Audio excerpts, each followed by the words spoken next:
민주연합 공식 팟캐스트 진짜가 나타났다 시즌 2 시작하겠습니다.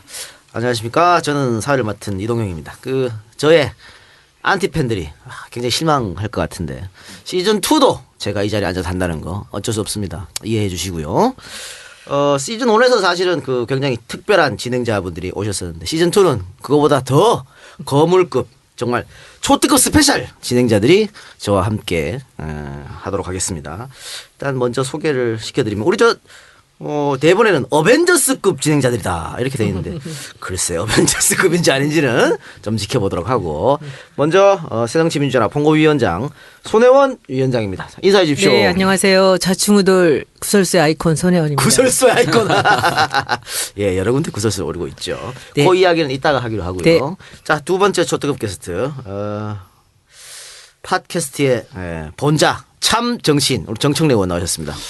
여러분 안녕하십니까. 이 시대의 참 폴리테이너 중문연 소장 정청래입니다. 이런 곧장 중문연이 뭐예요? 주제 뭐예요? 네, 중요한 문제 연구소 네. 소장 셀프 임명. 앞으로 중요한 문제를 많이 다루도록 하겠습니다.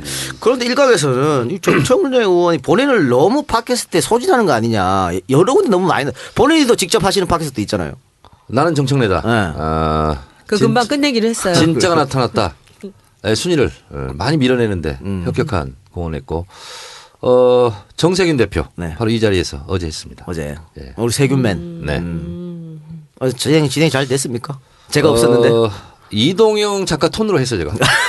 반갑습니다. 아이고 나오셨네요. 이렇게 했더니 밖에서 아주 잘했다고. 네. 알겠습니다. 어쨌든 봅시다. 네. 정청래 의원이 하시는 나는 정청래다 인기가 좋은데. 근데 제 원래 음성 톤은 여러분 안녕하십니까 정청래입니다. 원래 이 톤이에요. 그러니까 진짜 나타나가 그거 좋은지. 한마디만 그 톤이잖아요. 여러 톤이 그렇습니다. 그 다음엔 따르게 되잖아요. 바뀌잖아요. 그리고 주의사항 우리 정 의원님은 기침을 이렇게 하실 때 네. 마이크에 대고 하지 마세요. 네. 고개를 살짝 돌려서 하시기 바랍니다. 기침을 삼가하겠습니다. 알겠습니다. 네. 자 그리고 마지막 게스트입니다. 이분은 말이죠. 지난주에 우리 청취자분들한테 그동안 고마웠습니다. 앞으로 부탁드립니다. 인사하고 가셨는데 다시 나왔습니다. 우리 진성진 의원님. 예, 개편의 피바람 속에서도 살아남은 진짜 지역위원장 진성준입니다. 혼자 살아남으셨어요. 네, 저 정말 몰랐는데 네. 일설에 의하면 전략기획위원장이라서 살아남았다. 이 일설인데 저는 진짜 지역위원장 셋 중에 유일한 지역위원장이었기 때문에 살아남았다고 굳게 믿고 있습니다. 그게 아니고 제가 골랐어요. 그래요? 진성준 의원이 있어야 정청래가 빛난다. 네. 욕이냐? 그래서 진성준 칭찬입니까? 의원을 남겨라. 예. 이렇게 제가 기도를 했어요. 그 김광진 의원이나 진선미 의원이 남아 있으면 정청래가 죽습니까? 김광진이 철이 없어가지고 진선미 의원은 보고 있으면 눈이 부셔가지고. 네. 근데 제가 듣기로는 진성준 의원이 당내의 전략기획위원장이기 때문에 네. 이 당내에 있었던 일을 우리 청취자들한테 제대로 알려줄 수 있는 사람이다. 그래서 진성준이 꼭 있어야 된다. 이런 의견들이 많았다고. 그런데 일설에는 전략기획위원장이 아니라 전락기획위원장이 아니냐. 여러 가지가 많이 전락했다 지금. 그래서 진짜가 나타날 때를 통해서 거듭나길 바란다. 이런 또 희망이 또 있었다고 그래요. 네. 글쎄 전략 얘기만 나오면 정말로 숨고 싶지요. 지난번에 셀프 디스 했던 것처럼. 네. 네. 아니 요즘은 새정치민주연합이 아직 잘하고 있다는 평가가 있던데요. 그렇습니까? 네. 그건 제 공이 아니고 누구 공입니까? 지금 손혜원 위원장 공입니까? 국정교과서 국면에서는 네. 도정환 위원장. 진성준 위원장이 별로 관여를 안 해요. 예. 아니 요즘은 블랙카드도 쏙쏙 들어오게 만들고 있고 그 버스는 누구 머리에서 나왔는지 그 버스도 너무 좋았다라고 하는 분들이 많던데요. 그거 다 우리 손혜원 손혜원 위원장이. 홍보위원장님 작품이죠. 시작도 안 했습니다. 저는 아직. 그런 것만 보여주지 왜 구설수에 자꾸 그러고 쓸데없는 말을 하셔가지고. 구설수가 진짜 중요한 부분들입니다. 그 부분이. 그러니까 구설수 얘기가 나왔으니까 자연스럽게 최근에 올라오는 구설수 김성근 감독 이야기는 지난 거니까 하지 않겠고 최근에 올라온 구설수가 박원순 시장의 서울시 도시 브랜드 아이 서울유 이거 잘못됐다라고 아주 직격탄을 날렸죠. 잘못된 건 잘못된 거죠. 근데 제가 듣기로는 손혜원 위원장도 맨 처음에 이 작업할 때 참여했다 그런 얘기 들리던데. 제가 보니까 제가 3월 달에 이제 와달라 그래 심사를 갔을 때 대중을 이제 놓고 공모를 해서 심사를 하는 거였어요. 근데 보니까 그것은 이 디자인 재단, 서울 디자인 재단에서 진행했던 일이었고 SBS랑 같이. 그리고 이제 그 뒤에 나머지 일들이 진행됐나 봐요. 근데 그 팀장이랑 그 심사위원들 이런 진행이 같아서 제가 약간 착각을 했었는데 내용은 똑같아요. 서울시의 이 브랜드를 만들어 달라는 걸로 했었는데 그래서 그걸 받고 이제 저도 자세히 한번 찾아봤습니다. 그리고 제가 왜 혼동을 했느냐 하면은 1차 심사를 이제 그 1차 심사에서 내용이 같았고 후보안들이 거기서 봤던 게 여기서 많이 나타났어요. 그래서 이게 그거라고 생각을 했었는데 서울시에서 이 처음에는 디자인 재단 시켜서 SBS랑 같이 그 프로젝트를 진행하고 그것에 이제 연결선상에서 이 프로젝트를 본격적으로 했던 것 같아요. 그런데 뭐 내용은 똑같고요. 제가 그 조금 과하게 얘기했다고 해서 이제 당에서도 뭐라 그러시는데 많은 사람들이 이야기를 했어요. 의견들을 냈는데 아닌 거에 대해서 이 디자이너들이 이제 뭐 오늘은 제삿날이다, 오늘은 끝이다, 막 이런 식으로들 많이 했는데 다 무시하더라고요. 디자이너로서 브랜드 네이밍 전문가로서 이것은 도저히 마음에 안 든다는 것이죠. 제 마음에 안 드는 게 아니고요. 저는 돈을 받고 남의 집 일을 해주는 사람 아닙니까? 이런 식으로 일을 결론을 내서는 안 되는 그 길을 간 거예요. 아이서울유가 어떤 점에서 문제가 있다고 보십니까? 억지스럽지 않습니까? 네. 그러니까 설명을 해도 잘 납득이 안 되는 거는 이제 기업에서는 그게 다 마케팅 비용으로 들어가는 거거든요. 근데 이렇게 설명을 했을 때 제가 참진 이슬로 98년도 했거든요. 네. 진로를 참진 이슬로로 해서 사람들은 참이슬을 읽게 만든다라고 안을 냈을 때 어떤 영업하시는 분이 이 서류를 저한테 던졌어요. 당신이 술을 뭘 안다고 그따위 이름을 해. 근데 그 사람과 그 옆에 이제 마케팅과 사장님과 이런 사람들이 의견들이 다 달랐습니다. 근데 조사를 했어요. 한 달 동안 조사를 했는데 압도적으로 사람들이 이 참이슬을 찾았거든요. 그래서 그 제품이 됐고 그게 출시 1년 만에 1조 2천억을 팔았습니다. 수주가. 그런데 저희가 하는 일은 뭐냐면 대중들이 어떤 이름을 보고 어떻게 반응할 것이다. 이것이 매출에 어느 정도 도움이 될 것이다라는 것을 보면서 돈을 받고 일을 하는 사람이잖아요. 제가 제 감으로 하는 얘기가 아니죠. 근데 아이서울유도 억지스럽죠. 시민의 평가를 받고 뭐 그랬다는 건 아닙니까? 그거는 제가 말씀드리면 예. 예. 이제 1, 2, 3안이 나왔는데 이제 소울링이라는 거, 소울링 그리고 이제 소울메이트하고 아이서울유를 했대는데 제가 보기엔 세 개 중에선 소울메이트가 제일 나아요. 왜냐하면 우리가 그 암스테르담이나 이제 이런 이름들을 보면 자기들 이름 속에 있는 그 근거를 갖고 다른 걸 붙이거든요. 네. 그러니까 암스테르담의 AM을 IM으로 쓴 거죠. 네. 본질이 그 속에 뿌리를 받고 있으면 그것이 연결이 되거든요. 네. 그래서 제가 보기에 그 세 개 이름 중에서 소울메이트가 제일 나아요. 네. 서울메이트, 소울메이트 뭔가 정이 오간다라는 느낌으로 굉장히 좋다고 생각했는데 그 디자인, 조사에 나갔던 디자인에 문제가 있었던 거죠. 그러면 그렇게 억지스럽게 이 소울메이트를 굉장히 이상한 그림을 만들어 놨거든요. 그러면 사람들이 집질 않아요. 그러니까 이것이 한번 가공이 된 채로 나가준 거는 맞거든요. 디자인이 좀 돼서가는 것은. 그런데 이제 그것이 그 이름이 갖고 있는 그 가치를 제대로 디자인이 살려주지 못한 채로 조사에 들어가니까 이제 이게 어중간하게 비슷하게 나왔어요. 그러면 I love 뉴욕은 괜찮은 겁니까? I love 뉴욕은요.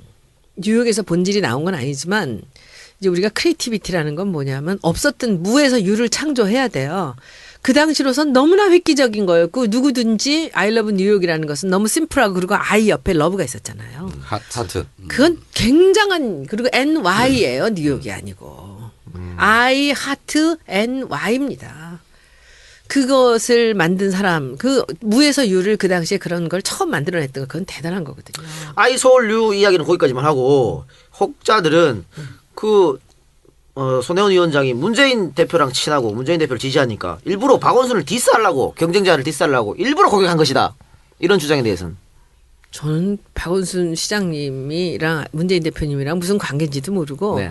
제가 40년을 이 분야에서 일을 했는데 누군가가 나서주길 바라는데 제가 해야죠. 밑에 있는 제자들 후배들이 잔뜩 있는데 아무도 목소리를 못 내는데 이게 좋다라고 그냥 냈다고 그게 좋지 않은데 그걸 그냥 낼 수는 없잖아요. 또 하나는 제가 이 새정치민주연합의 홍보위원장을 들어오지 않았으면 이런 용기 못 냈을 것 같아요. 들어와서 넣은 거는 만용만 들은 것 같아요. 그러면 이동영 사회자의 자격을 잠깐 제가 1분간 빌려서 질문 하나. 네네. 시오노 나나미 로마인 이야기 1권 36페이지에 이런 말이 나옵니다. 자수성가한 사람들이 빠질 수 있는 늪이 있다. 그게 보수주의다. 왜냐하면 내 방식 이외에는 받아들이기 어렵다. 그래서 혹시 손혜원 위원장의 성공 방식, 방정식에 혹시 안 맞는 건 아닌가라는 생각을 해본 적 좋은 없습니까? 질문이세요. 네. 좋은 질문이신데 아니 누가 그렇게 얘기를 하더라고. 아니 전 정말 그 질문이 너무 반가워요. 네.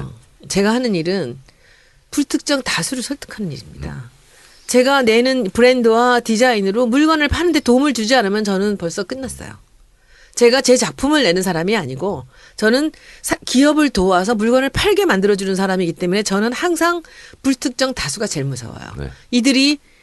이들을 설득하는 일을 하는 제가 혹시나 오류에 빠져서 이 기업의 돈을 날리지는 않는가. 제가 오만해져서 대중이 보이지 않으면 어떡하나. 이런 부분들이 제가 30년의 고민을 갖고 사는 거예요. 지금은 제가 전문가라고 한다면 남들이 어떻게 생각하는 거 이거를 알 수 있다는 거예요. 그렇게 보시면 그러니까 이번에 그 평가는 저는 뭐 객관적인 그럼요. 평가였다. 전문가로서의 평가죠. 제 개인의 평가가 아니고. 그런데도 뭐 그냥 쓰신다고 한다면 그냥 쓰는 거 어떡하겠습니까? 그런데 저는 그냥 쓰면 마케팅 비용이 참 많이 들어갈 것이다. 그리고 사람들이 쉽게 따라오지는 못할 것이다라고 얘기를 했더니 디자이너들은 뭐라 그러냐면 그 정도가 아니라 훨씬 더 많은 돈의 로스가 있을 거다라고도 얘기를 하지만 쓰고 안 쓰고는 저분들이 알아서 하는 일이에요. 그리고 이 안에 많은 분들이 관여가 돼 있기 때문에 제가 더 이상 여기에 대해서 뭐라고 얘기를 할 수는 없을 것 같아요. 저는 노이즈 마케팅 효과도 있을 것 그렇잖아요. 같아요. 그렇잖아요. 그 부분에 제가 너무 쉬운 얘기 하나 해드릴게요. 브랜드를 얘기할 때 네. 대한민국에서 너무 유명한 브랜드 마케팅 하시는 어느 기업의 지금 대기업의 이제 CEO인데 이 친구가 얘기해요. 브랜드를 냈을 때 두 가지를 봐야 돼요. 주목률이 있고 선호율이 있어요. 주목률에서 제일 좋은 브랜드는 어떤 걸까요? 똥 막 이런 완전 거예요. 튀는 욕하는 거. 그리고 튀게 나오는 거. 이게 주목률은 최고입니다. 잘 아실 거예요. 네. 그런 정청래 의원이 잘 전문가입니다. 그렇죠. 새누리당 그런데 진성호 전 의원이 총 들고 나오는 그 그림을 걸었었죠. 그런데 중요한 거는 좋아하는 선호율이 중요한 거예요. 주목을 받으면서도 사람들이 좋아하게 만들어야 돼요. 주목 호감도. 그렇지. 그래서 지금이라도 바꾸는 것이 박원순 시장에게도 도움이 된다. 그런데 네. 이게 지금까지 왔던 그 길이 있기 때문에 아마 바꾸는 것은 쉽진 않을 겁니다. 그래도 또 바꾸지 그분들도- 않겠다고 얘기했어요. 근데 그거는 그렇게 얘기를 하시더라도 상당히 불편하실 거예요. 제가 그런 불편을 끼쳐드렸다면 죄송하지만 제가 보기에는 그냥 조금 덜 쓰시는 게 좋을 것 같다는 그 정도로 생각이 마무리하겠습니다. 아, 마무리하고 궁금한 거 하나. 네. 그 얘기가 로마인 이야기 1권 36페이지에 나오는 건 맞습니까? 아니에요. 46페이지 그런 거 없어. 네, 진짜 다음에 찾아가지고 나와요. 나옵니다. 네. 나왔으니까 얘기할 거예요. 안 나오면 어떻게 하실 거예요? 안 나오면 고개입니다. 이동영 작가 손에 장을 지지겠습니다. 로마인 이야기에 나올 줄은 모르겠습니다만 36페이지 나오는 것은 아니다. 1권에 나오는 건 맞고요. 네. 50페이지 안에 나오는 건 맞아요. 그거 봐요. 내가 정신의 스타일을 알기 때문에. 예. 그래요. 예, 거기까지만 하고요. 어쨌든 우리 진짜 나타나 시즌 2는 일단은 당 현안 같은 것은 뭐 항상 그 대표회의 참가하고 하시는 우리 전략기획위원장인 진성준 의원이 좀 담당하시고 또 좀 화끈하게 싸우는 문제 이런 거 여당과의 전면전 이런 것들은 우리 정청래 의원이 당 대표이시니까 아니에요. 저 진중하기로 했어요. 진중하게 당 대표 활동을 해주시기 바랍니다. 제가 중학교가 진산중학교 진중 출신이거든. 알겠습니다. 진중하게 지혜롭게 말하겠다. 그리고 이제 손 위원장님께서는 좀 우리 혹시 댓글들 좀 많이 보시고 그 댓글들을 좀 당에다가 좀 쓴소리하는데 좀 활용해 주시기 바랍니다. 여러분들도 그 팟빵 게시판 이런 쪽에서 많이 좀 여러 가지 다양한 의견들을 제시해 주시기 바라겠습니다. 자, 그러면 본격적으로 이제 시즌 2 방송 들어가세요. 오늘은 근데 본격적 진짜 하는 방송이 아니고 뭐라 그럽니까? 프롤로그라 그럽니까? 우리 네 명이서 한번 호흡을 맞춰보는 파일럿. 파일럿 해보고 안 되면 갈아치울 수 있어요. 네. 파일럿 프로그램을 네. 한번 해보고 네. 아니다 싶으면 다시 한번 제가 바로 사퇴하겠습니다. 그러니까요. 다시 한번 개편을 하는 걸로. 네. 아, 그래요? 네. 왜 그것이 자신 정청래 있으니까. 최고위원님께서 사퇴를 합니까? 자신 있으니까 그러면 저러는 거지. 안 맞으면. 아니 제가 안 맞으면 사퇴해야죠. 아니죠. 아, 그만해. 기득권을 포기하겠습니다. 아, 사퇴 얘기 좀 그만해. 지겨워 죽겠어. 사퇴 책임지라 이런 얘기 지겹답니다. 자, 그러면 오늘 방송 자 일단 국정교과서 이야기부터 해야 될 것 같아요. 정부가 황교안 국무총리가 나와서 국정교과서 확정고시를 발표를 했습니다. 공안검사 출신인 황교안 총리인데 저는 무슨 독립투쟁하러 나가는 그런 모습을 봤어요. 아주 결기 어리게 서가지고. 제가 이미 일찍 얘기한 적이 있어요. 예. 황당하고 교활한 안면을 가지고 있다. 그게 한게 아닌가? 네. 조목조목 다 거짓말을 했죠. 예, 조목조목 거짓말. 그래서 조목조목 제가 다 반박할 수 있지만 진성준 위원장이 한번 말해보세요. 뭐가 그 잘못됐는지. 현장에서 한 3일 동안 노숙했다 그러는데 맞습니까? 저는 3일간 노숙은 아니고 네. 지금 우리 당이 오늘 밤 농성을 하게 되면은 3일째 국회 로텐다홀에서 농성을 하는 건데 11월 2일 월요일부터 철야 농성을 시작했어요. 당은. 근데 그 철야 농성을 전략기획 차원에서 제안을 했기 때문에 제안자의 위치에서 노숙에 참여하지 않을 수 없었죠. 원래 정부가 국정화 고시를 발표하겠다고 했던 날은 11월 5일이었습니다. 그런데 갑자기 월요일 날 아침에 아니다. 금방 땡겨질 수도 있다라고 하는 첩보가 막 돌면서 당 분위기가 숭숭해졌어요. 그래서 그렇지 않아도 11월 5일 예고를 두고 고시를 두고 당이 마지막 긴장을 좀 높여서 정부를 압박할 필요가 있다. 이렇게 국민의 반대 여론이 높은데 이대로 강행하면 정말 큰일 난다라고 하는 것을 강력하게 경고할 필요가 있다고 해서 전략기획 차원에서 저희들이 농성을 시작하자라고 하는 제안을 드렸는데 그게 그런 압박보다도 고시를 강행한 데 따른 항의 농성처럼 되어버렸어요. 압박 처음에 시도는 압박하려고 했는데 예, 그런 기획을 했던 건데. 한 3일을 땡겨서 발표하는 바람에 그렇죠. 원래는 2일 날 저녁 때 철야 농성을 하면서 긴장도를 높이고 그리고 국민들에게 플리즈 어텐션 이런 효과가 있겠다 했는데 그냥 바로 해버렸어. 그래서 항의 농성으로 갑자기 질적 상승을 하죠. 정부에서 3일 땡겨서 발표한 이유는 뭘까요? 글쎄 저들은 어차피 국민의 반대 여론이 높든 말든 상관없이 가겠다는 생각을 그렇죠. 갖고 있었는데 그럼에도 불구하고 청와대가 계속 재촉을 한 것 같아요. 빨리 해라. 황우여 교육부 장관은 11월 5일 날 하겠다고 행정 예고할 때부터 이미 얘기를 했던 거거든요. 아니 근데 그게 아니고 근데 질질 끌지 말고 빨리 해라. 3일 날 한 이유가 있어요. 네. 박근혜 정권은 원래 법을 잘 안 지켜요. 네. 절차 이런 거. 그 절차를 이번에도 안 지키겠다 하는 일관성을 보여주기 위해서 그냥 3일 날 한 거야. 5일 날 하잖아 그러면 행정 절차법 우린 지켰다. 이렇게 말할 수 있잖아요. 우리는 원래 안 지켜. 그렇기 때문에 그걸 증명하기 위해서 그냥 원래대로 아유, 아니야. 한 거죠. 논리적 얘기는 없었어요. 논리 근거 없이 그냥 그런데 정책을 하는 전 말이고. 너무 궁금한 게 하나 있어요. 예. 우리가 어떻게 하든지 어떤 여론이 어떻든지 간에 저들은 저렇게 밀고 나갈 거라고 예측하고 있었잖아요. 네. 그런데 이제 이런 농성들이 지금 결정된 것을 바꿀 수 있는 그런 거는 아니잖아요. 물줄기를 바꿀 수는 없잖아요. 그렇죠. 그런데 우리가 뭘 보여주기 위해서 이런 농성을 하는 건가요? 어느 시점까지는 하고 그다음에 다시 접나요? 계속 지금 농성을 이거죠. 하나요? 왜냐하면 보통 이렇게 일반적으로 생각하면 이제 확정고시를 했기 때문에 이제 끝난 거 아니냐 이렇게 대체적으로 생각할 수 있잖아요. 그게 아니고 이제부터 진짜 시작이다 하는 것을 우리 국민들에게 알려야 되잖아요. 그러면 아까 주목도 얘기했잖아요. 지금 주목도와 이 긴장도를 높여야 되거든요. 그래서 일정 기간 동안 국회도 파행되고 보이콧하고 새정치민주연합에서 뭘 주장하는지 그리고 저들이 뭘 잘못했는지를 알려야 되는 기간인 거죠. 그래서 일정 기간이 필요한 거죠. 그런데 문재인 대표가 그래서 대국민 담화까지 발표했지 않습니까? 네, 오늘 했죠. 발표를 했는데 그 국정화 교과서 확정고시 할 때 황교안 총리가 이야기할 때는 지상파 방송 3사 또 YTN까지 생중계를 했거든요. 그런데 그 반대되는 이야기를 그 문재인 대표가 대국민 담화를 했는데 요청을 방송사에 했는데 방송사에서 전혀 대답이 없었다고요? 네, 그 공중파 방송사들은 반론권을 달라라고 하는 우리 요구를 3사가 함께 협의를 해가지고 거부했습니다. 협의를 해서 묵살한 겁니까? 예. 정말 유감스럽습니다. 이게 정부의 일방적인 고시 강행 아닙니까? 더구나 국민의 반대 여론이 압도적으로 높은 상황이 거의 2배 가까이 높습니다. 여론조사 결과를 봐도 그런데 여론조사 결과 좀 소개해 주시겠어요? 예, 이게 당의 자체 조사입니다. 아주 중립적으로 묻고 있죠.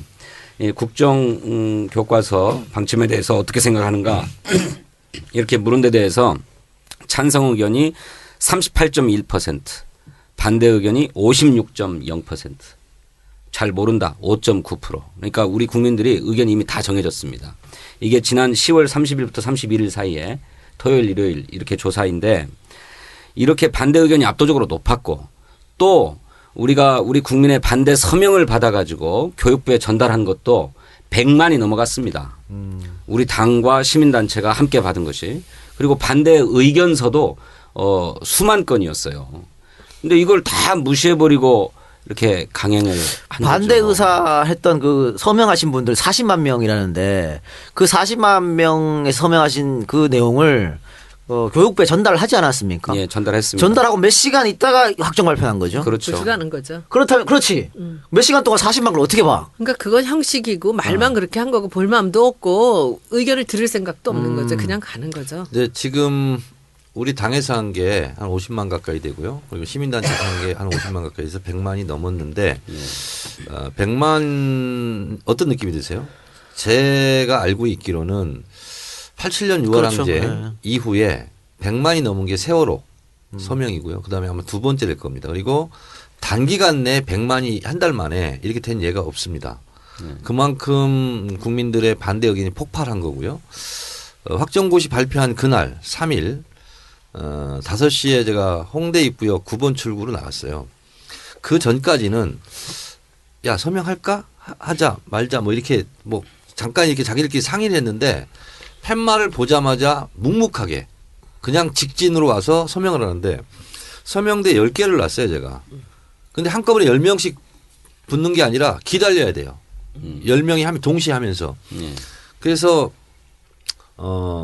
어제 몇 명이나 했나 저는 이제 30분 하고 그다음에 국회 또 농성 일정이 있어서 갔거든요. 1시간 했는데 그 자리에서만 500명이 넘었더라고요. 1시간 만에. 네. 네. 근데 저희가 10며칠간 한 것이 1,700명이었어요.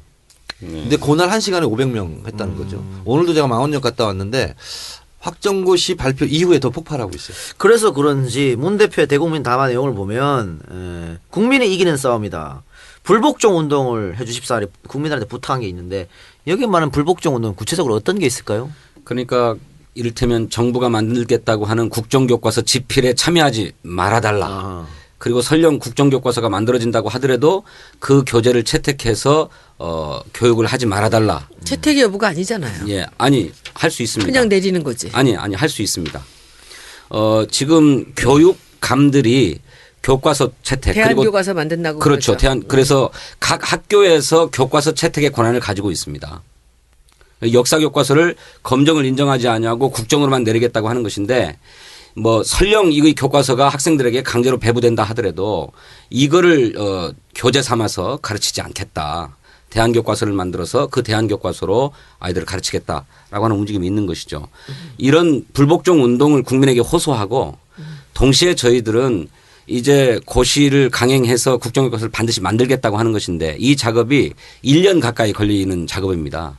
그 사이에 역사 교과서를 국정화하겠다라고 하는 요 방침을 아예 법률적으로 금지하는 금지 입법을 만들어서 반드시 저는 그렇게 해야 된다고 생각합니다. 이건 좀 설명이 필요한데요.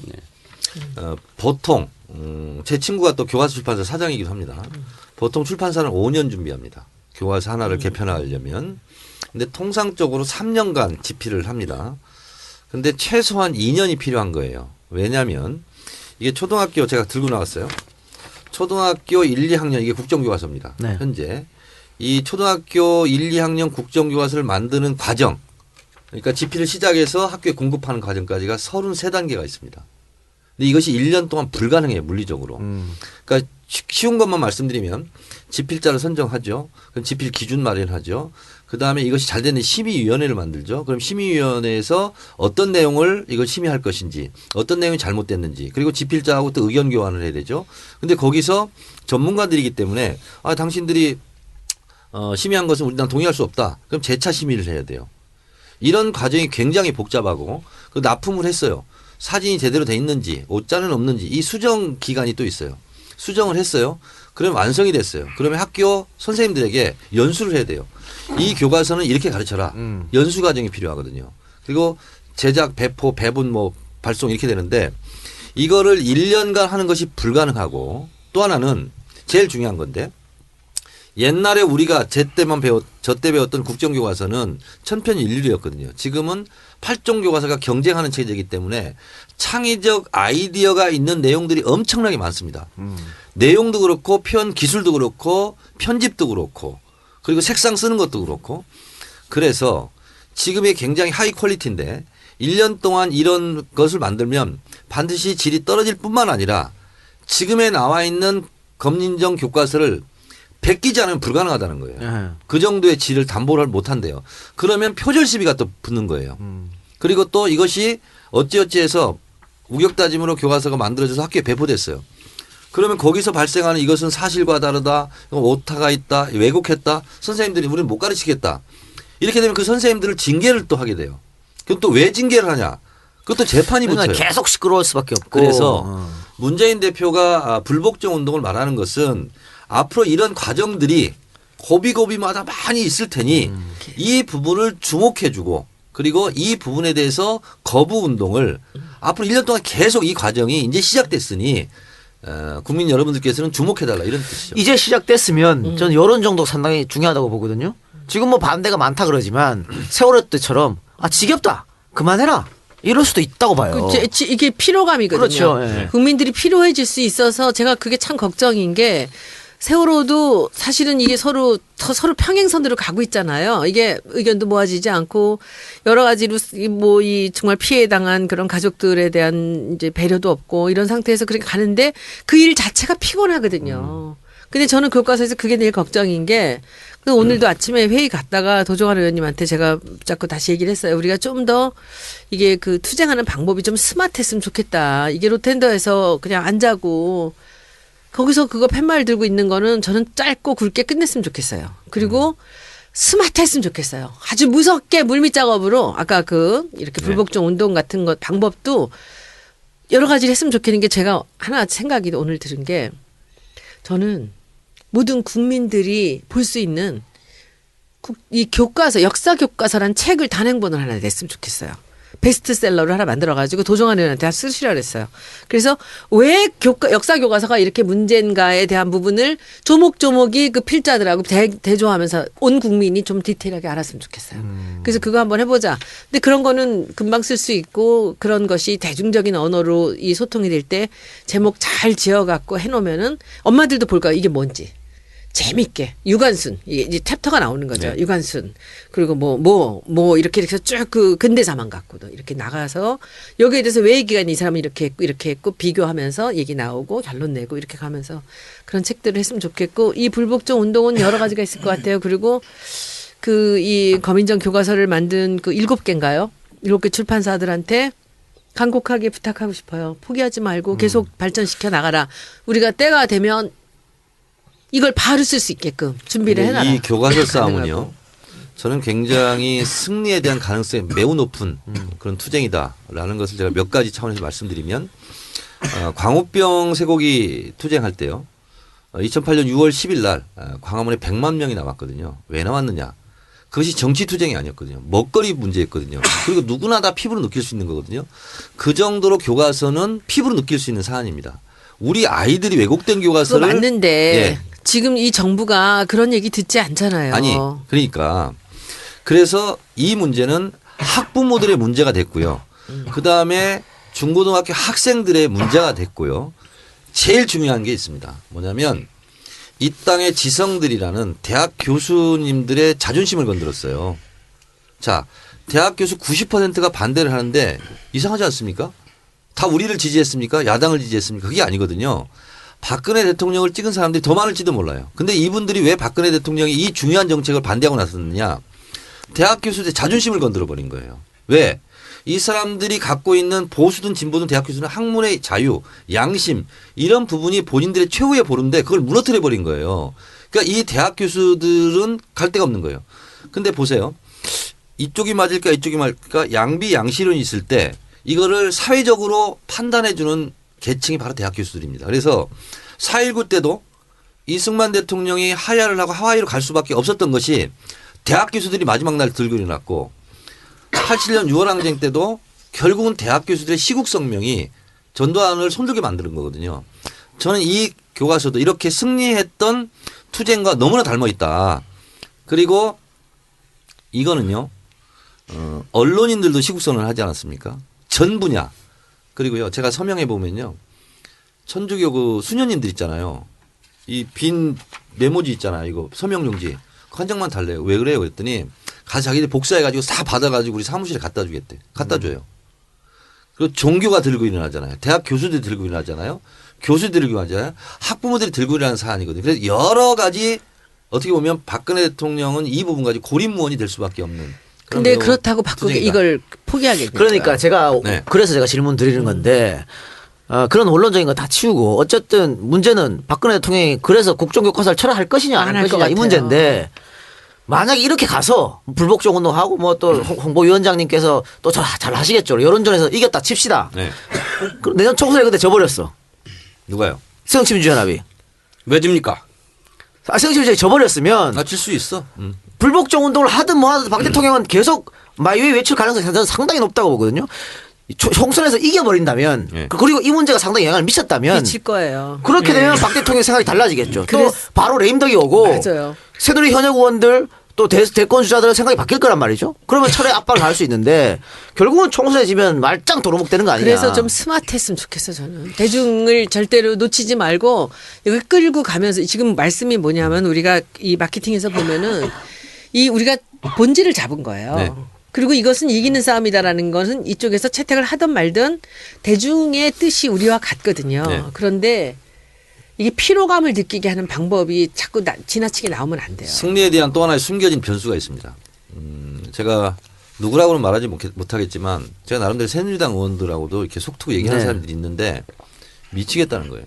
이것 때문에 그렇겠지. 총선 앞두고 수도권 의원이겠네요. 그렇지. 그렇죠. 왜 이렇게까지 해야 되는지 모르겠고 더군다나 왜 3일날 하자는 거예요.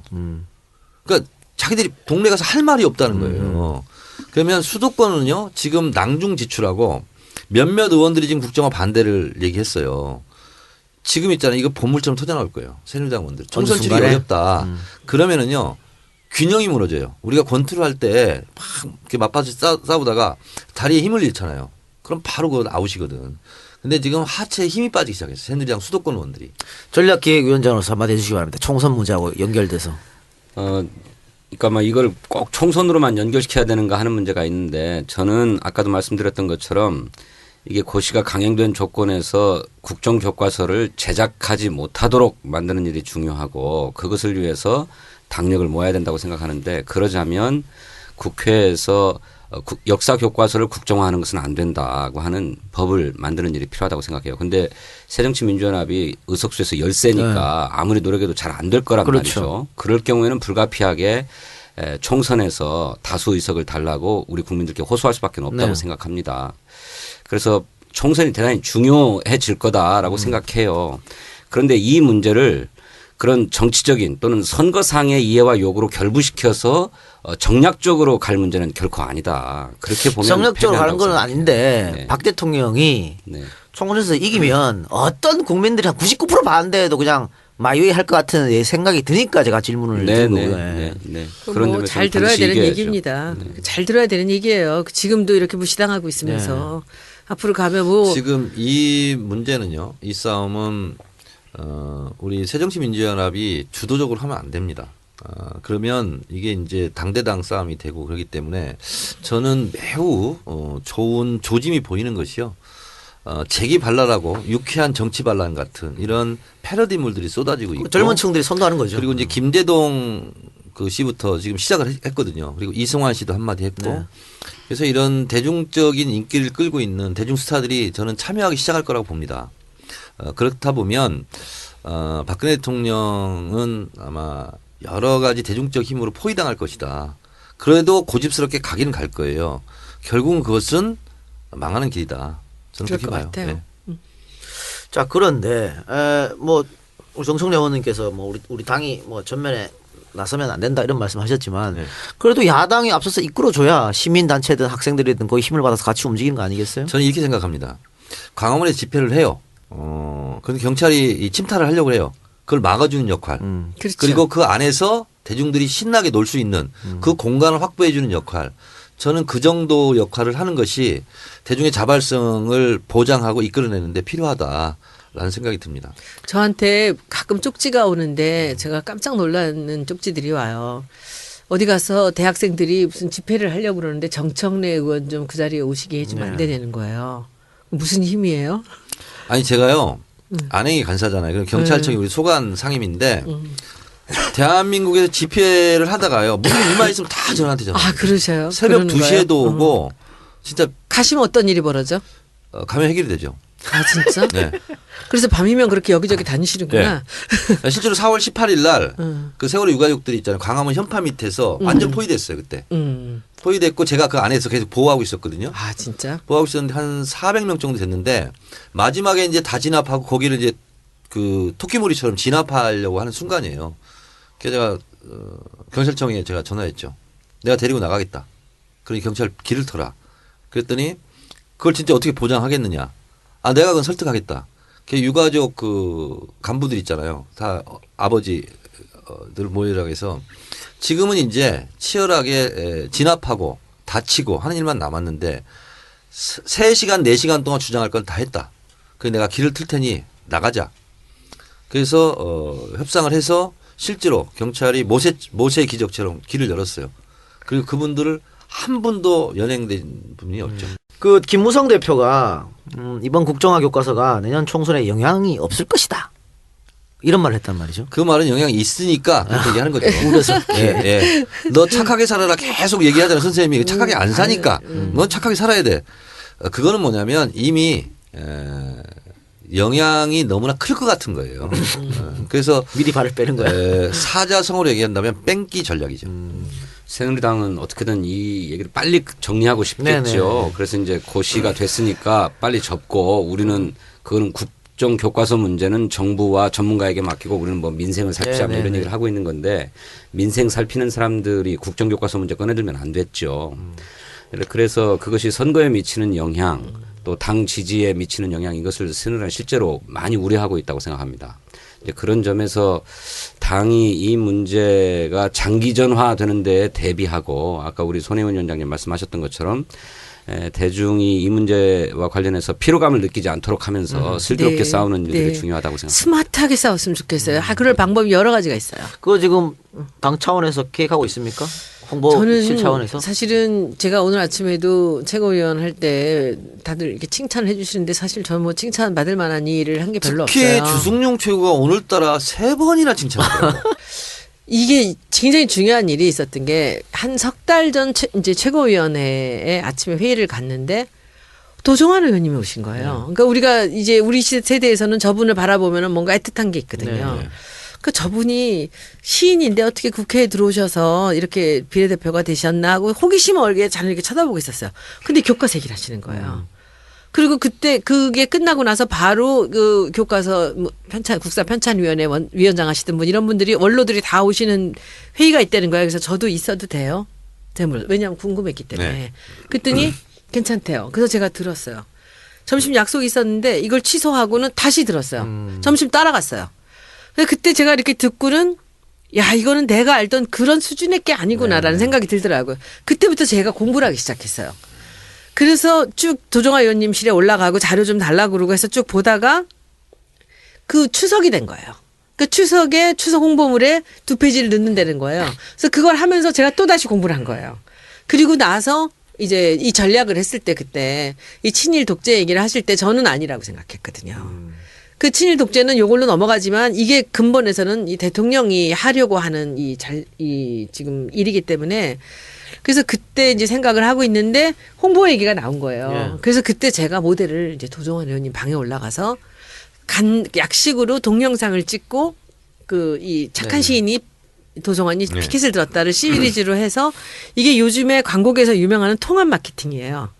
그 동영상 TV CF나 신문 광고나 모든 홍보물이 한 톤으로 나가야 되거든요. 이번에 교과서를 짧은 시간에 그거를 한 톤으로 한 거예요. 거기 모델이 도종환 의원님이었는데 이분이 그렇게 해서 홍보물을 보던 사람이 이제 TV에서 다시 황교안 총리랑 싸울 때도 도종환 의원님이 나가서 싸웠잖아요. 그러니까 이게 시너지가 좀 그 생겼다고 직전에 봐요. 저는. 아주 이런 일이 있었죠. 이 교과서를 규정을 했어요. 이건 종북 교과서다. 왜 북한에서는 하는 방식을 따라하냐. 북한 욕하면서. 종북 교과서다. 그리고 아베도 교과서 왜곡을 하는데 왜 같이 따라하냐. 이건 아베 교과서다. 그 아베를 제가 약간 따라서 그 오해한 거예요. 한번 얘기 아베 교과서 그리고 얘기했었잖아. 이거는 나치 시대, 일본 군국주의 시대, 유신 시대나 했던 독재 교과서다. 이렇게 세 개의 네이밍을 한 걸출한 사람이 있었죠. 네. 누굽니까? 그 사람이 있었기 때문에 당연히 활력을 그만. 보여주셨고 이분의 사면 때문에 네. 당연히 활력소를 찾았죠. 그건 사실이에요. 네. 그만. 알겠습니다. 근데 어쨌든 추석 홍보물 현수막 버스 영상 다들 박수 받았습니다. 잘했다고 아유, 박수 뭐. 받았는데 결과가 좋아야지. 그러니까 뭐. 앞으로 아니 근데 박수 앞으로 준비가 어떤 계속 되고 있냐는 여론전에서 이기기 위해서. 이제 저는 뭐 하루살이 인생이에요. 네. 매일매일 쏟아지는 일들을 해결하는 게 너무 바쁜데 이 교과서 문제는 참 도종환 의원님이 그렇게 딱 중심을 잡고 계셔서 제가 옆에서 도와드리는데도 굉장히 재미있게 잘했고요.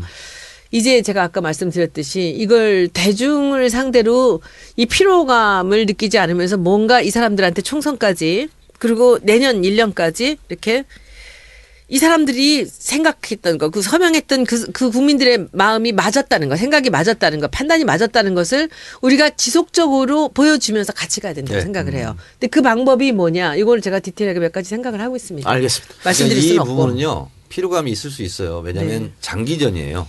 장기전이라서 장기도 깨끗하게 하고 우리 네? 그렇게 하고 발랄하게 가야 돼요. 그래서 웃으며 가자 끝까지 이 컨셉으로 가야 되거든요. 제가 그 역할을 한번 해볼게요. 알겠습니다. 그래서 기대하겠습니다. 정말 경쾌하고 발걸음도 가볍게 이렇게 가는 게 맞는 것 같아요. 저는 멋지게 하고 싶어요. 그런 면에서 당 제가 지금 정치 13년째인데 홍보버스 많이 봤거든요. 근데 지금 홍보버스가 제일 마음에 들어요. 아주 산뜻하고. 이번 아주 좋다. 박수 받았어요. 네. 그래서 박수 딱 한 번만 쳐줍시다. 더 잘할 수 있었어. 한 번만 치라니까. 한번만 치는 거였어요. 알겠습니다. 다음에 더 잘하겠습니다. 제가 알겠습니다. 이렇게 말하면 좀 끊어주세요. 말을 하더라도 끊어주 부탁드리고. 우리 저 진성윤 의원님 그 지금 시민사회와 야당이 함께하는 공동시민연대 단일기구 번국민운동본부를 출범 예정이다. 라고 하던데 이게 뭔지 혹시 이게 그 87년도에 만들었던 국본 뭐 이런 거랑 비슷한 겁니까 혹시? 네, 그렇습니다. 87년도에 직선제 개헌을 네네, 그렇죠. 쟁취해서 독재 정권을 종식하기 위해서 범국민운동본부가 만들어졌죠.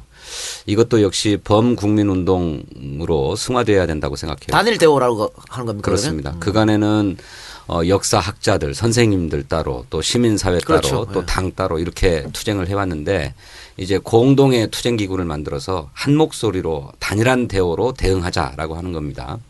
그래서 바로 내일 여러 정당과 시민사회 단체가 함께 모이는 연석회의를 하려고 했는데 아직 좀 시간이 필요한 것 같아요. 일부 시민사회 단체에서 처음부터 정당과 막바로 결합해 들어가는 것은 좀 부담스럽다. 이렇게 얘기하시는 분들이 있어요. 이건 왜냐하면 기존에 이렇게 정치운동을 늘 하던 시민사회 쪽에서야 뭐 환영한다 이런 것이지만 그렇지 않은 어떻게 보면 다소 보수적이고 또 좀 중도적이었던 이런 시민사회까지 함께하고 있기 때문에 좀 초기에 거부감을 느끼시는 것 같아요. 꽃사슴 운동단체 이런 데는 좀 쭈삣쭈삣 할 수밖에 네, 없죠. 그래서 꽃사슴 어떤 순수한 눈망울. 예. 네, 그래서 저희들이 좀 시간을 갖고 어차피 장기전이기 때문에 네. 이 조직 대우를 정비하는 것도 뭐 일거에 하려고 생각하지 않고 시간을 갖고 공동의 대우를 구성해 나가기로 여기에 이야기하는 야당은 새정치민주연합만 뜻하는 겁니까? 아닙니다. 그렇죠. 뭐 정의당도 포함되고요. 뭐 지난번에 천정배 의원까지 3자가 소속까지? 예. 공조하기로 합의한 바 있는데 다 제 정파들이 참여하는. 예. 알겠습니다. 그러면 국정교과서는 여기까지만 하고요. 왜냐하면 국정교과서 문제는 다음 주 계속 나올 거예요. 그러니까 여기까지 40분 넘었습니다. 국정교과서 문제. 여기까지만 하고 자 시즌 2에서 새롭게 선보이는 코너입니다. 한 주간 우리 정당의 잘못된 점 꼬집기. 너무 긴데? 내가 네이밍 전문가는 아니지만 이거 너무 긴데? 하여튼 뭐 이런 걸 한답니다. 이거 하는데 이것은 이제 저 질문 있어요. 네. 난 그게 그 항에 해당될지 모르겠는데 제가 오늘 뉴스를 마지막까지 보고 나오면서 제가 이 진성준 의원님하고 정청래 최고위원님하고 두 분한테 좀 각기 똑같은 질문을 하고 답을 좀 듣고 싶은데. 그 우리 당의 불만입니까? 네. 아 오케이. 그럼 뭐 바로 하면 되겠네요. 제가 너무 궁금한데 이건 진심으로 저한테 얘기 좀 네. 해주세요. 문 대표님 사퇴하라고 또 그러잖아요. 아. 그러면 어떻게 되는 거예요? 누가 대표한다는 거야? 전 그게 너무 궁금해. 전 진심으로 궁금한 게 사퇴를 하라고 하는데 이분들이 사퇴하라는 분들이 어떤 대안을 갖고 있는지 좀 두 분이 좀 따로따로 얘기 좀 해주세요. 아 이번 그러니까 보궐선거 아, 오늘 패배. 또 나왔어. 그러니까 그것 때문에 누가 얘기했죠? 그걸 갖고 사퇴하는 건 아니에요. 이게 이제 비주류의 사람들이 뭐 20명이 서명을 받았답니다. 네. 그래서 이제 그 유승희 의원은 뭐 지금 그럴 때가 아니다라고 딱 끊어버렸대요. 오랜만에 마음에 들었어. 근데 근데 이 사람들이 이제 뭐 나서고 뭐 이렇게 나섰다는 분들인데 누가 나섰든 간에 그 사퇴하라고 하는 사람들이 갖고 있는 대안은 뭐예요? 저 빈정대는 거 아니고요. 궁금해서 그래요. 네. 이 부분은 진성준 전략기획위원장이 먼저 얘기해요. 얘기 좀 한번 해보세요. 그 얘기하는 다음에 거 보고. 하시게. 난 이게 너무 궁금해. 아마 모든 사람이 다 궁금할 거예요. 사퇴하면 어떻게 되는지. 무슨 대안이 있는 건 아니라고 압니다. 그저 문재인 대표가 일단 물러나라 이런 것일 테고 그렇게 물러나면 뭐 당의 개파의 수장들이 모여서 이른바 통합 지도부를 꾸리자 뭐 이런 주장으로 압니다. 그런데 말씀하셨던 것처럼 지금은 국정교과서를 놓고 박근혜 정부와 한판 싸움을 벌이고 있는 상황이고 또 4개월 후에는 총선거를 치러야 되는 상황인데 이렇게 전쟁 중에 장수를 가는 법이 어디 있습니까? 어차피 총선 이후에는 총선 승패와 상관없이 새 지도부를 선출할 수밖에 없도록 혁신위가 규정했고 그에 따라서 당헌 당규도 그렇게 정비되지 않았습니까? 그래서 지금은 장수를 바꿀 때가 아니고 아주 무책임한 주장이다. 저는 그렇게 생각합니다. 근데 제 질문은 이제 그게 아니라 저 사람들이 그만두라고 나가라고 하면 그 다음엔 저분들이 그러면 이렇게 같이 통합해서 다 뭐 어떻게? 여러 개파의 개파들이 수장들이 모여서 대표는 누가 해요? 뭐 그러면 통합 지도부를 꾸리자 이런 거잖아요. 지난번에 그래서 안철수 김한길 의원들이 한때 했던 것 같은 건가? 그래서 지금은 당장 전당대회나 이런 걸 통해 가지고 지도부를 꾸릴 수가 없으니 선거대책위원회를 만들어서 그 선거대책위원회의 공동위원장 통합선대위를 만들자 하는 게 그분들 주장으로 제가 전해 듣고 있습니다. 그렇게 하면 잘 될까? 아니 그것은 결국은 그러면 다음 총선 공천을 그 개파 수장들끼리 조금 나눠먹게 하겠다는 그런 그런 뜻이 얘기인가요? 그런 뜻 아닌가요? 그러니까 당 내에서 뭐 이번 보궐선거 결과로 문재인 대표가 책임져라 이런 얘기를 주장하시는 분들은 모르긴 해도 공천과 관련해서 그동안에 문재인 지도부에 대해서 비토하는 입장을 계속 견제해왔기 때문에 공천 불이익을 받지 않을까라고 하는 두려움 때문에 그런 말씀을 그런 주장을 하시는 게 아닌가 이렇게 생각합니다. 불신, 뭐 비토 그렇게 단순한 이런 게 있겠죠. 얘기일까요? 네, 글쎄요, 그보다 더 심도 있는 뜻이 있는지는 뭔가 모르겠는데 또 굉장한 그 저는 그렇게 뭐 생각합니다. 나라를 구하는 무슨 뭐 비책을 갖고 그렇게 하는 건 아니고 그렇게 단순한 얘기인가? 글쎄요, 그분들 제가 이 시대 참 역술인으로서 그분들의 마음을 들어갔다 나왔어요. 네, 얘기 좀 해주세요. 그런데 이겁니다. 문재인 대표를 사퇴하라는 것은 사퇴는 하지 않아도 된다. 그 직은 보장하겠다. 라는 거고요. 왜냐하면 비상대책위원장을 꾸릴 수가 없습니다. 지금 상황에서. 네. 그래서 문재인 대표 사퇴를 하는 순간 공천장에 도장 찍을 사람이 없어요. 네. 그래서 대표직은 유지하되 대신 그 밑에 그 위원회 형태로 각 개파 관료 들어가서 당신은 도장만 찍고 우리가 알아서 공천을 하겠다. 뭐 이겁니다, 사실은. 진짜로? 네. 이 시대 참 역술인으로서. 나가라는 얘기가 나가라는 게 아니라 우리를 그럼요. 거기다 끼워서 우리한테 권한을 항상 달라. 있잖아요. 숨겨진 1인치가 있고 3쿠션이라는 게 있습니다. 예. 그러니까 그들은 뭐 2012년도에 한명숙 대표가 했던 공천 이런 걸 쭉 해서 친노가 공천하면 우리를 잘라낼 것이다. 그런 두려움, 불신 이런 게 있는 것 같아요. 그리고 또 하나는 지금 이제 선출직 공직자 평가를 해서 20% 공천 배제하기로 했잖아요. 그 칼날이 우리에게 오겠다. 그 20%가요. 대체적으로 중진 의원들이 네. 성적이 안 좋습니다. 무슨 성적이에요? 의정 활동 성적이. 예. 그래서 그 부분을 매우 심각하게 생각하고 있습니다. 정청래 의원님도 징계받아서 성적이 안 좋을 거라고 누가 한테 그러던데. 저는요. 그 기준으로 봤을 때 새정치민주연합 공동 1위입니다. 4명이 1등인데 제가 그 4명 중에 한 그 명입니다. 징계 점수가 마이너스가 많다르던데. 그거는 선출직 공직자 평가하고 아무 관계가 없습니다. 그래요. 100점을 맞으면 자신 있으신 거예요? 예? 자신이 있으신 거예요? 저는 자신감 하나로 살아가요. 그러면은 지금 그 두려워하는 사람들은 자기들이 뭔가 잘못했다라고 거기 20%에 걸릴지도 모른다는 두려움을 갖고 있나요? 제가 생각했던 것 이상이더라고요. 아 진짜로? 예. 궁금증 해소됐습니까? 아니 완벽하진 않아. 그렇게 보는 거는 그러니까 과도한 우려예요. 아니 그러니까 내가 저는 봐도 그렇게까지 걱정할 게 아닌데 근데 상상 이상이에요. 네. 네. 그러니까 예를 들면 이런 거죠. 쉽게 그냥 말씀드리면 본의 출석률 상당히 안 좋아요. 아 진짜? 본의 중진들이. 문재인 대표도 안 좋아요. 대선 치르느라고. 그래서 뭐 전직 당대표들 다 본의 출석률 안 좋습니다. 상임위 출석률 안 좋아요. 법안 발의 건수가 별로 없어요. 통과 건수도 별로 없어요. 그러니까 이게 이제 그런 게 흔히 말할 때 쉽게 매기는 성적표예요. 의정 활동. 예. 그래서 이투데이라는 언론에서 한번 그 보도했습니다. 그래서 거기서 제가 공동 1등 했다는 거예요. 근데 대체적으로 중진 의원들이 다 하위권이에요. 지금 제가 말한 그 기준으로 보면. 그래서 상당히 어떻게든 이 부분을 스스로 이제 돌파하겠다 이런 개념이 굉장히 큰 거죠. 그렇게 기계적으로 그러니까 그분들이 그렇게 그렇게 하진 볼 않을 문제는 건데도. 아닐 거고요. 이번에 혁신위가 그렇게 현역 국회의원에 대한 평가 방안을 구체적으로 내놓지 않았습니까? 네. 본인들의 의정 활동의 성적뿐만 아니고 해당 선거구에서의 지지도 또 뭐 당무감사 결과 또 의원 상호 간의 다면 평가 결과 또 이런 것들을 다 종합해서 정치적으로 판단하는 부분이 있죠. 이를테면 당 대표에게 모든 국회 회의에 다 출석해야 된다라고 요구하는 것은 과도한 요구 아닙니까? 네. 최고위원들도 마찬가지고 하물며 저 같은 하위 당직자도 당의 회의에 왜 하위 가느라고 당직자? 내가 봤을 땐 고위 당직자야. 아 저는 전략기획위원장은 하위 당직자죠. 스스로 최고위원님하고 책임을 어떻게 회피하기 가능해요? 위해서 미리 한자 깔지 말라고. 고위 당직자야. 저 같은 하위 당직자도 당 회의 때문에 국회 회의에 제대로 참석을 못할 때도 많았고 또 뭐 당무를 챙기다 보면 의정 활동에 상대적으로 소홀해질 때도 있고 그렇습니다. 그래서 뭐 법안 발의 실적이나 통과 실적 이런 것들 보면 저도 하위권일 거라고 저는 생각해요. 근데 이제 이런 것들이 내가 봤을 때 하위권은 아니고 중하위권이야. 네. 이런 것들이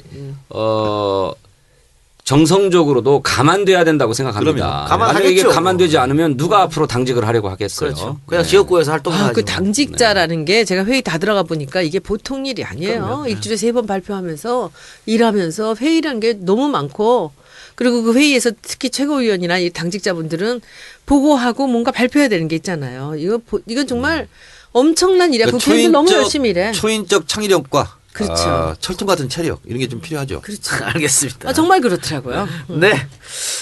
그래요. 이 한 주간 우리 당의 잘못된 점 꼬집기는 우리 저 손혜원 위원장 위주로 갈 텐데 이건 이제 손혜원 위원장이 외부 영입 인사니까 외부 영입 인사로서 지금 당원 아니죠. 아니야. 당원 아니까 일반 국민의 눈으로서 이제 그렇지. 비판하는 거예요. 그러니까 방금 오늘 한 거는 좀 이해가 안 간다. 왜 이제 당 대표 아니 이해가 안 가. 일반인들이 보기에도 다 그럴 그렇죠. 것 같아요. 그래서 이제 대신 물어준 건데 왜 자꾸 나가라고 그러는지 대안은 있는지. 요런 거 앞으로 이제 요 문제에 대해서도 여러분들께서 댓글에 많이 올려주시면 아니 저희 손 위원장이 보고, 답변을 통해서 해소가 됐습니까? 60%. 60%. 근데 제가 좀 의아해요. 네. 그게 사실일까? 이런 생각이 들어요. 그리고 정서상은요 너무 깊은 불신 이런 게 있습니다. 그러니까. 네. 그러니까 콩을 갖다 놓고 콩이라고 해도 콩이라고 안 믿는 네네. 이런 게 있어요. 그래요. 알겠습니다. 그러면 그거는 거기까지만 하고요. 좋다 해요? 아닙니다. 우리 코너가 하나 더 있습니다. 이거 손혜원 위원장이 왜 새정치민주당 들어와서 맨 첫 번째 갖고 온 카드가 그 셀프 디스 아니에요? 심심해서 한 건데. 심심한 건 어쨌든 중단됐잖아요. 네. 중단됐는데. 진성준을 마지막으로. 그래요? 됐어요? 그럼요. 저는 아까 얘기했지 않습니까? 전략 이야기만 나오면 숨고 싶습니다.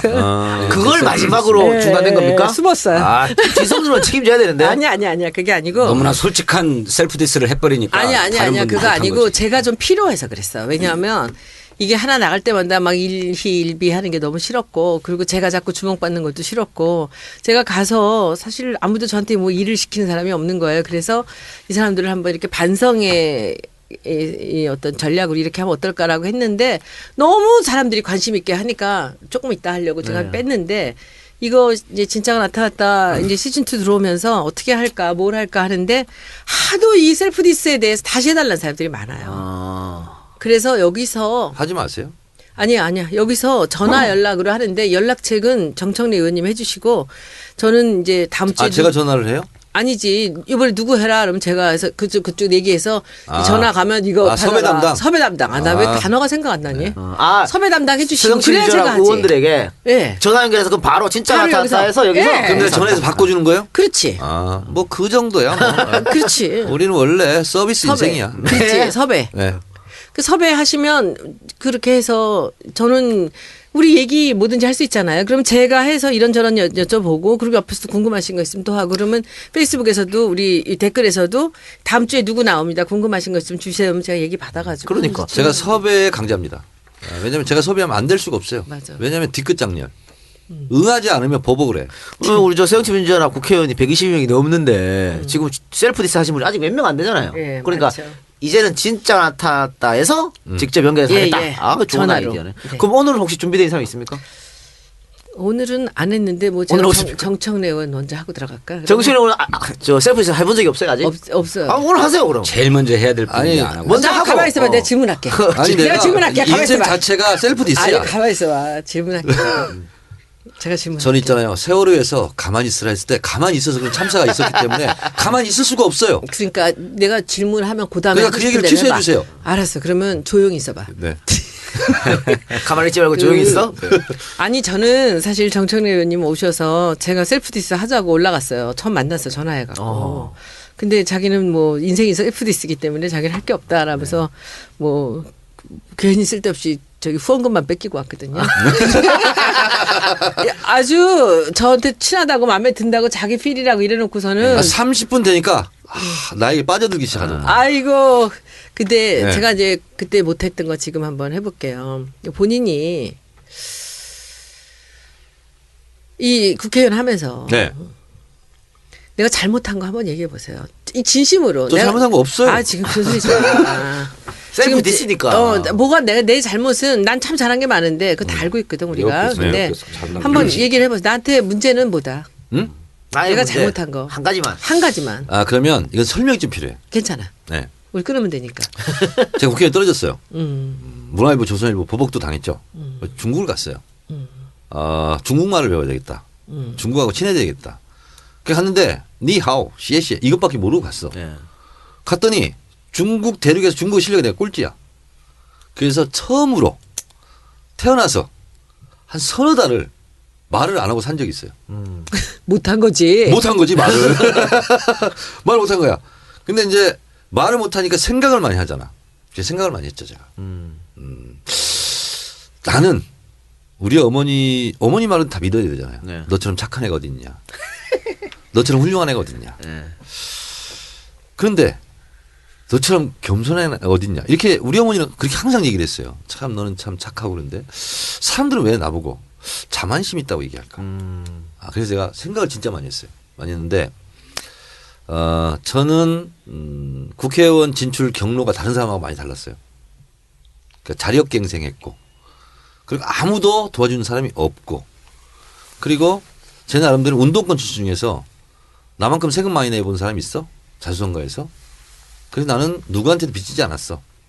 그래서 나는 누구한테도 줄 서지 않을래. 수평적 리더십. 그리고 뭐 이렇게 이런 생각을 가득 찼던 거야. 17대 때. 그러다 보니까 유명한 어떤 정치 컨설턴트가 저한테 와가지고 색깔 있는 자기 언어를 가지고 있는 정치인이 2명 있다. 17대. 저는 별로 좋아하지는 않지만 유시민하고 정청래다. 이렇게 얘기를 한 적이 있어요. 저한테. 네. 그래서 굉장히 이렇게 좀 뿌듯했지. 네. 그게 4년이었던 것 같아. 그게 나는 자존심, 자부심이라고 생각했는데 남들은 그것을 나의 갖고 있는 고유한 자부심으로 봐준 게 아니라 네. 쟤 참 자만 떠네. 자만심이네. 이렇게 봤던 거다. 잘난 척하네 뭐. 그렇지. 제가 그건 충분히 이해할 수 있거든요. 그래서 지나친 자부심도 이제는 드러내지 말고 살아야 되겠다. 그 요즘 굉장히 조용히 살잖아요, 제가. 조용한 게 말이 안 나오네. 조용한 게 그거예요? 네. 아유 안 돼. 관우가 지나친 자부심 부르다가 죽은 거예요. 네. 그래서 지나친 자부심은 나의 뜻과 나의 진정성과 관계없이 비춰지는 모습은 자만심으로 비춰질 수 있겠다 하는 것을 중국에서 중국 대륙 진출한 지 3개월 13일 만에 제가 알았어요.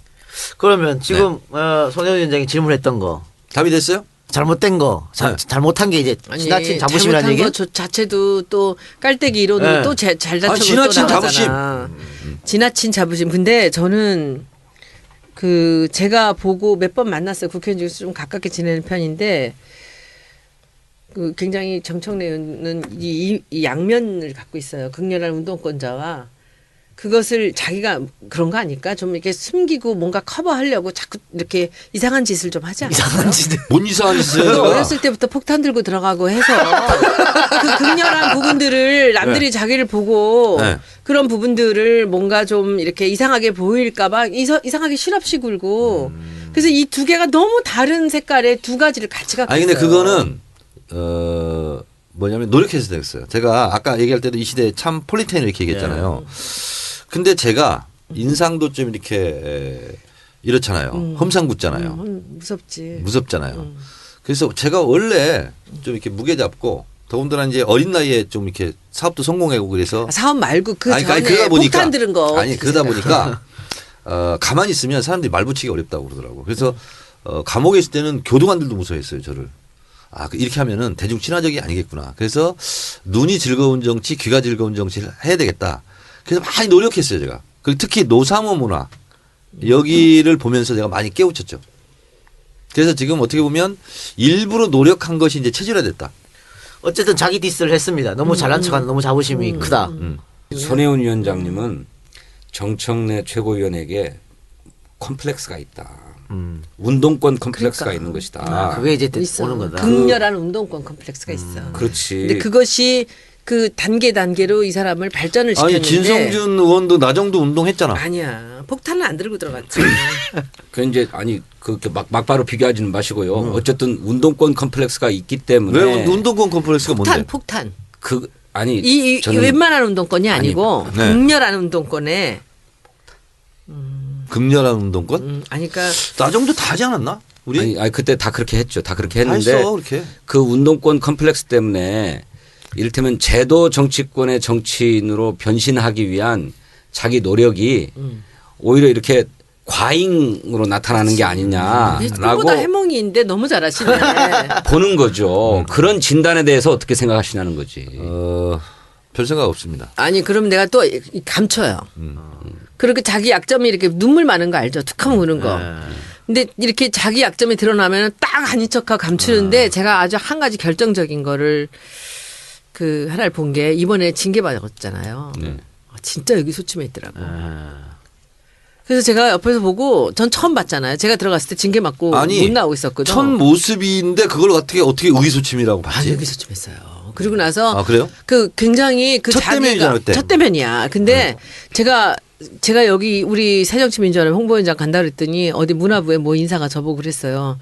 대표님 판단해서 가시면은 좋은 일을 하실 수 있을 겁니다. 그런데 제가 충고할 거 단 하나 정청래 같은 쓰레기하고 상대하지 마세요.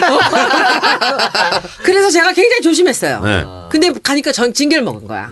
아 제가 그래서- 그렇게 얘기하는 사람 뒷조사에서 누군지 다 알아냈어요. 근데 제가 알아냈어. 둘이 만나면 너무 좋아할 거야. 근데 제가 그 사람한테 그래서 보복하지 않아. 아니야. 걔는 만나면 좋아할 텐데 제가 그래서 굉장히 경계를 했어요. 근데 만날 일도 없더라고. 안 나와서. 그래서 제가 찾아 올라간 거예요. 셀프 디스 하려고. 갔더니 방에 있는 보좌관들의 얼굴들이 너무 밝은 거예요. 그래서 이상하다. 이 사람 이 정도 보좌관이면 여기서 애들이 다 정말 실미도 같은 얼굴을 하고 있어야 되는데 근데 밟고 들어갔는데 그 얘기하고 이렇게 하는 내용들을 이렇게 들었어요. 제가 듣고는 그 다음에 이제 결정적으로 제가 이 정청래 의원에 대해서 알게 된 거는 그 팟캐스트 네네. 그 2시간 넘는 거. 네, EJ. 예, 네. 나 그거 보고 아, 이 사람이 이런 사람이구나. 너무 따뜻하고 정도 많고 눈물도 많고 그런 사람인데 그리고 10남매 막내, 어류강쟁이 하도 뭐든지 달래면 다 줘야 되고 막 이런 사람인데 뜻한 바에서 자기가 그렇게 운동권 했다가 나왔던 그 세월들하고 올라갔더니 그 징계를 먹어서 굉장히 의기소침한 해 있는데 그게 어떻게 보이냐면 궁금하잖아. 이 최고위가 돌아가는 게. 근데 못 나오잖아. 그리고는 첫날 이제 복귀된 날 제가 봤잖아요. 네. 근데 그것도 이렇게 옆에서 이제 제가 봐요. 이렇게 보는데 그 너무 그 흥분되면서 그 좋아하는 어린아이 같은 이게 있었어요. 그래서 제가 저 사람이 겉으로 저렇게 무서운 척 이렇게 하면서 실제로 속으로는 저렇게 어린아이 같고 되게 단순한 사람이구나라는 생각을 했어요. 그런데 제가 정청래 의원님 보면은 그러면서도 그 이중적인 게 굉장히 용감해요. 그런데 지금 너무 조심하는 게 웬만하면 여기서 한마디 할 것 같은데 안 해. 함부로 말 뭐 걸릴까 봐. 그래서 제가 이거는 지금 진성주 의원님 그 도움받은 걸로 맞아요. 이 굉장히 자기 속에 있는 이 어떤 극렬함의 그런 열등감이 사람들한테 자꾸 이렇게 상처가 된다라고 남들이 얘기하고 하니까 이게 중간에 있어. 어중간한데 이렇게 있어.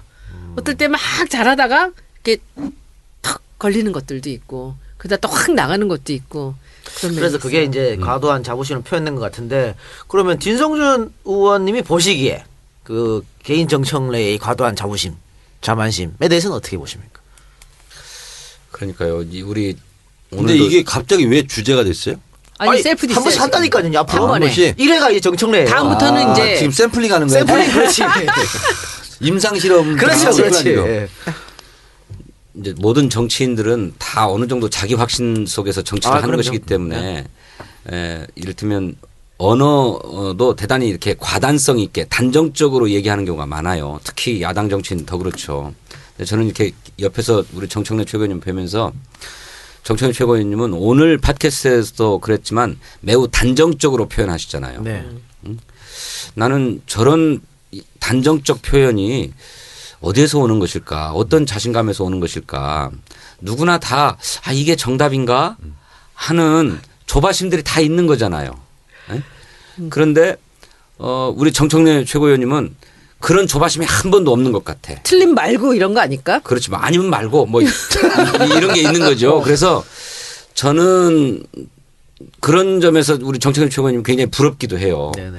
이게 정치인이라고 하는 거는 상대를 설득하기도 하고 또는 상대와 싸우기도 하는 것인데 그러자면 그런 자기 확신이 어느 정도 뒷받침되어야만 하는 것이거든요. 그건 확실하지. 그렇죠. 자기의 소신을 믿지 못하고서 다른 사람 어떻게 설득하겠습니까? 하물며 싸움에서는 더 안 또 되는 자랑한다고 거죠. 욕 먹겠다 또. 셀프 디스 한다 그랬다. 자랑으로 끝났다고. 괜찮아요. 그래서 뭐 어때요? 저는 같은 운동권 출신이지만 그래서 그 운동의 정도가 서로 엇비슷했을 거예요. 같은 시대를 살아왔기 때문에. 징역 갔어요? 예. 진우야? 저 3년 6개월 살았죠. 나보다 더 많이 살았네. 그렇죠. 야, 만나기 여긴 힘든데. 징역이 중요하구나. 다들 정가자랑 방송이야. 짜증나. 진짜. 그래서 이제 그렇게 보면은 대충 이 투쟁의 열도가 비슷한 텐데 네. 저는 그런 점에서 굉장히 좀 회의적인 사람이에요. 스스로. 자꾸 이렇게 자기 확신이 좀 잘 안 서하는 편인데 우리 정청래 최고위원님은 그런 점에서 아주 훌륭한 정치적 자질을 가지고 있다. 내가 늘 그렇긴 한 부러워하는데. 것 같아요. 아니, 그런 면을 좀 배우시면 되잖아요. 배워야죠. 안 돼 잘 그거는. 타고나야 돼. 아니 근데 이제 그 이 작가님은 아마 아실 텐데 우리 2시간 반 제 네네. 얘기한 적이 나다 들었어, 있었잖아요. 근데 이제 이런 것 같아요. 저도 제가 정청래 너 누구야 이렇게 물어보면 나도 몰라 이렇게 스스로 자문자답할 때도 있는데 이게 이제 고등학교 때요. 그 뭐 씻는다고 막 벤치에 앉아가지고 막 하늘도 보고 막 이러다가 그게 이제 딱 끝나면 애들 앞에서 공연하러 다녔어요 제가. 조용필 노래 부르고. 그게 난 도대체 뭐지? 나의 정체성은 뭐지? 이제 이런 생각을 한 적이 있는데 지금도 가끔 그럴 때가 있어요. 어떤 때는 혼자 너무 슬퍼서 우울해 있을 때가 있어요. 근데 그걸 남들이 못 보는 거예요. 그냥 외향적인 모습 이런 것만 사람들은 보고 정청래는 언제 슬플까? 뭐 이런 거죠. 그런 게 하나 있는 것 같고 또 하나는 진성준 의원도 그렇고 다른 의원들 다 그렇지만 저는 24시간 잠자는 시간 이외에는 제 본업인 정치만 생각합니다. 그렇기 때문에 이렇게 뭐랄까 머리가 좋은 건 아닌데 공부하는 양이 많아요. 그러니까 아까 관보 얘기했잖아요. 그것도 인터넷 통해서 다 알고 있는 내용이에요. 그래서 일단 양이 많아요. 제가 이렇게 뭐랄까 좀 공부하는 양이라고 그럴까. 저는 취미가 아무것도 없잖아요. 제가 골프를 칩니까, 당구를 칩니까, 술. 포카를 칩니까. 술. 근데 그것도 사람들하고 얘기하잖아요. 모르셨죠? 저 사람이 갖고 있는 지식을 내가 뺏어와야지. 항상 이 생각을 가지고 남들은 눈치를 못 채지만 그래서 누가 중요한 말을 하잖아요. 그러면 딱 그걸 기억했다가 오브에 수첩에 적어요. 내가 이걸 언젠간 써먹어야지. 그래서 누구랑 대화를 할 때도 감동을 주는 말들이 있잖아요. 그리고 내가 몰랐던 지식을 얘기하는 게 있잖아요. 오늘 내 제노사이드라는 걸 배웠는데 누구랑 얘기하다가 그 집단 학살 뭐 이런 거래요. 그래서 제노사이드 그 대량 학살은 공소시효가 없다. 슈사이드 하듯이 제노사이드. 예, 예, 제노사이드. 그래서 그것이 유엔에서 권고 사항이래요. 예를 들면 아르메니아 대학살 뭐 이런 거. 근데 우리도 권고를 받는다는 거예요. 집단 대량 학살에 대해서는 공소시효를 없애라. 이게 유엔 권고 사항인데 우리는 못 받아들인다는 거예요. 그게 보도연맹 사건 때문에 그렇답니다. 그래서 제가 그 보도연맹 때문에 그런 거 아니에요? 그랬더니 맞아. 딱 그런데 제가 오늘 새로 배운 단어는 제노사이드예요. 그래서 제가 지금 써먹고 있잖아요. 그래서 밥 먹으면서 오늘 들었어요. 그래서 항상 머리에 이렇게 하고 있어요. 안테나를 세우고 있다. 알겠습니다. 할 말 다 하셨죠? 아니 그러니까 그 좀 왜 그 말씀을 하셨는지 모르겠는데. 아니 그래서 자기 확신이 많다고. 공부를 많이 알기 한다고. 때문에 그러니까 많은 양을 내가 공부하고 있기 때문에. 공부하고 있기 때문에 예, 예, 자기 예. 확신이 많다. 예, 예. 아니 그러니까 알면 자신 있게 얘기할 수 있는 그러니까요. 거거든. 왜냐하면 제대로 알아야 그러니까. 짧은 언어를 쓰거든요. 잘 모르면 장황하거든요. 짧은 게 아니라 쉬운 언어를 쓸 수 그렇죠. 있어요. 알면. 짧고 쉬운 언어로. 네. 예. 모르면 어른 말을 쓰거든. 이해가 안 돼서. 아니 근데 그거는- 진성준 의원 같은 경우에는 사실 첫 회, 두 회 진짜 나타났다 할 때 비판 굉장히 많이 받았거든요. 김강진 의원이나 진선미 의원보다도. 근데 왜? 회를 거듭하면 할수록 말 깔끔하게 한다, 말 늘었다는 그 평판이 되게 많아했어요. 말 그래서 잘하시지. 저는 진짜가 나타났다가 그러니까 처음에는 팟캐스트에 적응을 못한 거지. 뭐 어쨌든 간에 조심스러워서 그래요. 너무 조심하게 하다가 이제는 자기가 자신 농담도 있는 단어가 아니면 말을 안 하니까. 난 이 방송이 진호 의원님에 굉장히 도움됐던 방송이었다라고 생각합니다. 예. 키도 많이 큰 것 같아. 목소리도 너무 좋고 잘생기고 장점이 많고 정청래 의원의 제일 큰 장점이 하나 있어. 이름이야. 정청래. 예. 이름 좋죠. 이름이 청래. 누가 저런 이름을 만들어줄까? 나라정 말글청 올래. 알겠습니다. 셀프 너무 많이 했어. 저 다음 2탄은 이렇게 이번이 디스가 아니었던 것 같아요. 셀프 디스가 아니고. 원래 셀프 디스는 자랑하려고 제가 시작한 결론을 건데. 보니까 그 뭐라 그래요? 셀프 디스 아니고 그 뭐라 그래요? 이렇게 추워주는 거를. 올려주는 셀프 거? 자랑. 셀프 자랑. 자기 자랑. 뭐, 예. 아니면 손현 위원장이 원래 셀프 디스 할 때 마지막에는 띄워주려고 했다고 하시니까. 하여튼 다음 다음에 주에 누구 할까요? 그러니까 기대됩니다. 다음 주 누가 나올지. 다음에요. 다음 주. 전화 통화한다니까. 전화 통화? 주승용 의원 안 돼요? 주승용 치고는 저기 제가 한번 모실게요. 초대 손님으로. 네, 초대 손님 오시면 그 전화로만 해도 되는데. 아니 그냥 셀프 디스 차원이 아니라 한번 모실게요. 다른 걸로. 예. 알겠습니다. 나 오늘 셀프 디스 다음 주 누구 해 그럼? 제가 비공개로 말씀드릴게요. 알겠습니다. 네. 야, 내일 편집 뭐 골치 아프다. 큰일 났다. 야.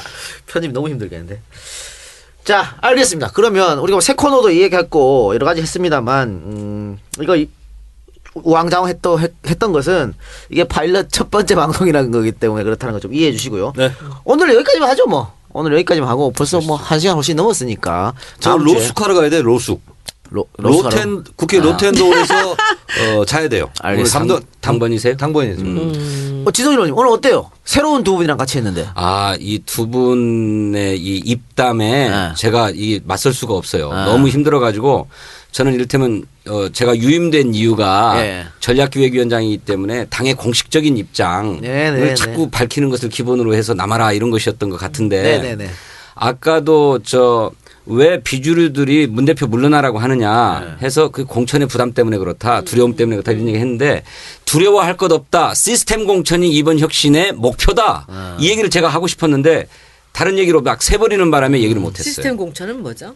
그러니까 이번에 혁신위원회 김상곤 혁신위원회가 공천제도 혁신안을 계속해서 들고 나왔는데 이것이 어떤 특정 지도부의 개인적인 친소 관계나 정치적인 의도에 따라서 공천을 좌우할 수 없고 오로지 제도와 기준에 따라서만 공천할 수 있다라고 하는 걸 확립하자라고 하는 것이거든요. 그러니까 인치가 아니라 법치를 하겠다. 그렇죠. 그렇기 때문에 평가위원회가 됐든 무슨 자격심사위원회가 됐든 공천심사위원회가 됐든 모든 공천 관련 기구들이 우리 현역 의원들에 대해서 그리고 모든 후보들에 대해서 공정한 잣대로 일관된 잣대를 그런데 될 텐데 근데 왜 비주류는 그런 시스템을 싫어하는 거예요? 못 믿는 거죠. 그분들도 다 함께 동참해가지고 하면 되잖아요. 당헌 만들고 당규 만들고 했죠. 그런데 혁신위 위원장을 누가 데려왔는데요. 네? 그런데 나중에 무슨 친노와 혁신이라고 그러고 그랬던 것 아닙니까? 저는 그거는 완전히 왜곡된 비판이라고 생각하고 전혀 두려울 게 없다. 그렇게 하지 않아도 된다. 모든 선출직 공직자에게 똑같은 잣대가 대질 것이고 그 똑같은 잣대로 친노냐 비노냐 주류냐 뭐 비주류냐에 상관없이 그 기준에 미달하면 그건 탈락하는 것이다. 네? 이렇게 받아들였으면 좋겠다. 저희 친노 비노 나왔는데요. 손혜원 위원장님, 저는 친노인 것 같아요, 비노인 것 같아요. 제가 정답을 저는 말씀드리겠습니다. 친노와 비노의 이 실체가 없다고 생각해요. 없죠. 네, 저는 홀로입니다. 홀로. 홀로. 네. 홀로. 친노도 아니고 비노도 아니고 홀로. 홀로. 네.